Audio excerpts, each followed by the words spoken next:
It's June 26th, kind of a cloudy, overcast day here in Northeast Ohio. Cool, perfect day for getting a little bit of work done. Decided to put in a pavilion. It's going to be just a small one. Mainly it's just a screen room that's going to allow me to come out and enjoy the weather without all the bugs and mosquitoes eating me alive. So here it is, kind of got the flags in place. What I'm going to do is drive in some stakes so the tops are level, and then I'll know how much fill to put in to bring this little area to level so that I can start on the base of it. So got my laser level set up, going to do that now. Got my morning coffee and news.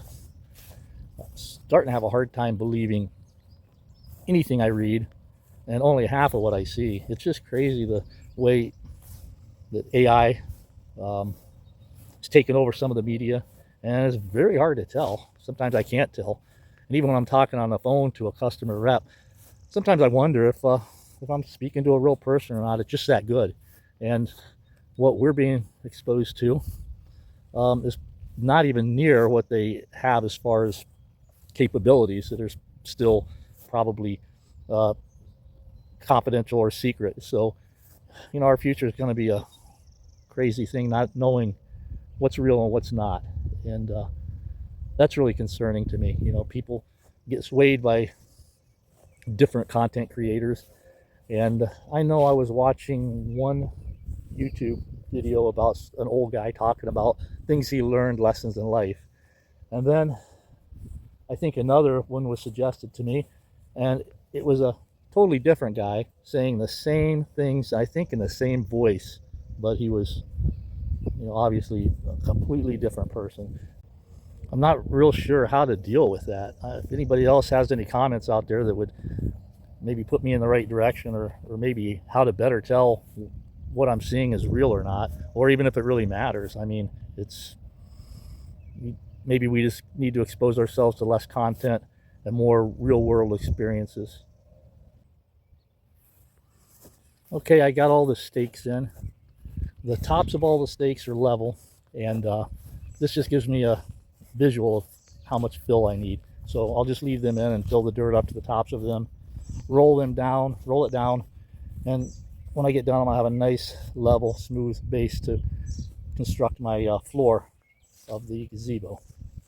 So earlier I was talking a little bit about AI, and to me it's really getting scary. One of the articles I read was about the search engines, and apparently what they're doing, if you believe this article, and I kind of tend to, because it's just another way they can control us, is that obviously you have an online presence, and some people have a lot more than others depending on whether they're on Facebook or some kind of social media, which I am not. So hopefully my online presence is limited, because I think some of these people would be very surprised at what the people who control things know about them. But anyway, this article said that when you do a search, that AI knows who you are pretty quickly now. I mean, they know your phone, they know your location, and they will model the answer around what they think you want to hear.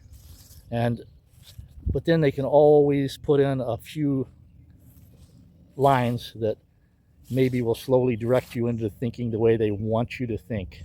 And that really makes a lot of sense to me. Mind control through little small steps. And I know they've been doing this for years, back when they were doing subliminal suggestion experiments where they can flash a quick few frames on a screen.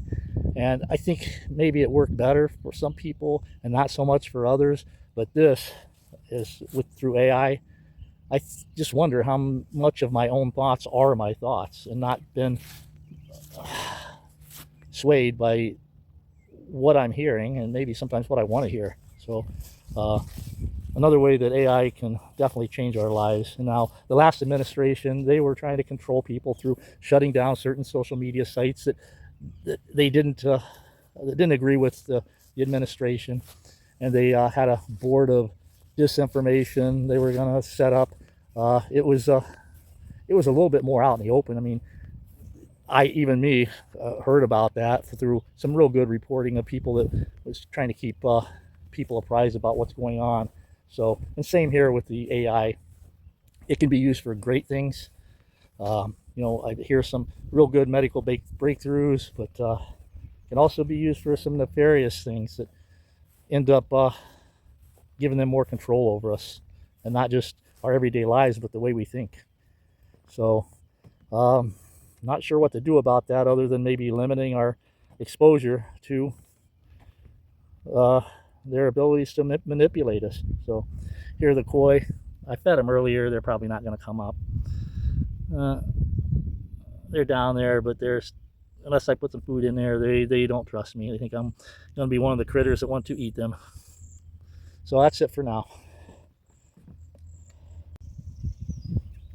The berries are getting very close to ripening. I hope I can get to them before the birds do. I had a few of them last year. They were really good. So not sure if they're black raspberries or blackberries. Either way, very tasty. I didn't plant these. They just come up naturally.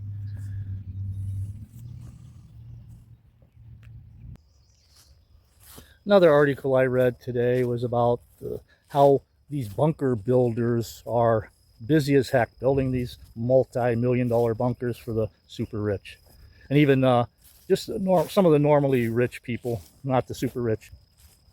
They're maybe building $500,000 bunkers, and these things are supposed to be able to protect you for months or years.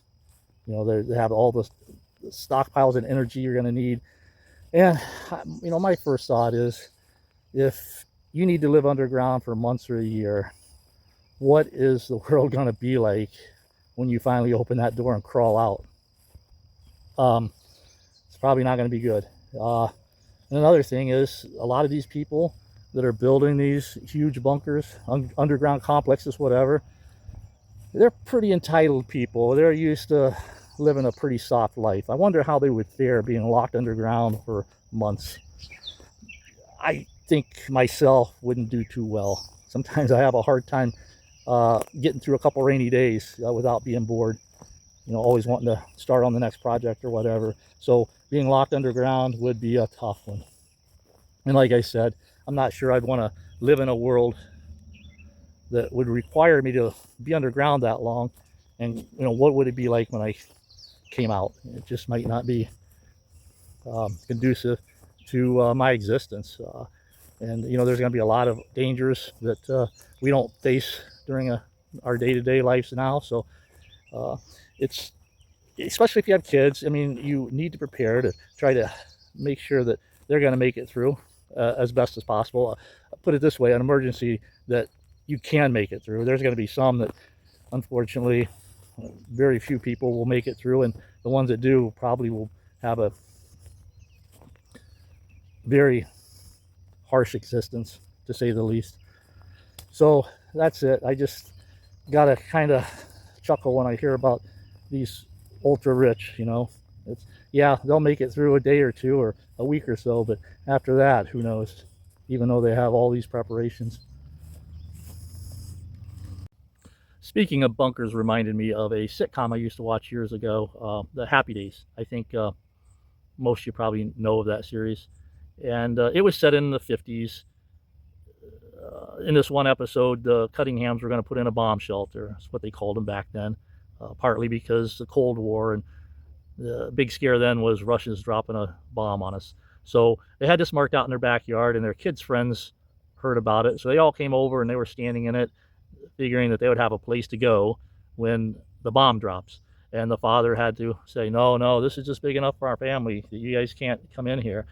And the kids kind of looked at each other and thought, or they said out loud, that I don't know if I want to live in a world where everybody I know and all my friends are dead. What do you think about that?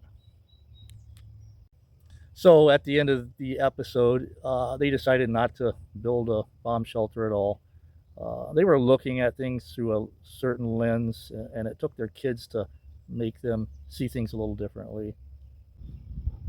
So I guess in a nutshell is, I still think about ways I can prepare, and I'm going to continue to do that, but I'm not going to let it consume me. I'm going to spend a little bit of time thinking about it, and then the rest of the time I'm going to live my life like there are no worries as best I can.